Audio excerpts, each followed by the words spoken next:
দারুণ লাগছে সবুজ প্রকৃতি, অপূর্ব।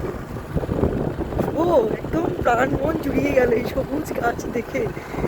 এত সুন্দর লাগছে এই রাস্তাটা, এত সুন্দর সবুজ, চারিপাশে সবুজ ধানে একদম পরিপূর্ণ। আবার তার উপরে দেখো আজকে সকাল থেকে মেঘলা ওয়েদার, কিন্তু রোদ উঠেছে, রোদটা পড়েছে গাছে। তোমার কেমন লাগছে বলো?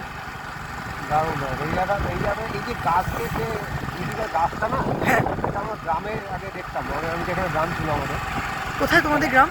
ওই লালগোলার ওখানে পিঠতলা বলে একটা হল্ট স্টেশন আছে, আচ্ছা।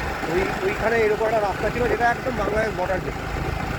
এই রাস্তাতে এরকম দুই দিকে গাছ ছিল, মানে পুরো ওটা একদম একটা ক্যানোপি আস্তরণের মতো। আমাদের ওদিকে এখন খুব লাগিয়েছে যেন, আম গাছ লাগিয়েছে চারপাশে, খুব সুন্দর লাগছে। আমাদের গ্রামের দিকে যে রাস্তাটা, এত সুন্দর আম গাছ লাগিয়েছে, ভালো লাগছে, দারুণ লাগছে। একটা অদ্ভুত সুন্দর অনুভূতি হচ্ছে এই রাস্তার কথা বলতে। বাইকেও খুব সুন্দর লাগছে, স্কুটিতে খুব সুন্দর লাগছে।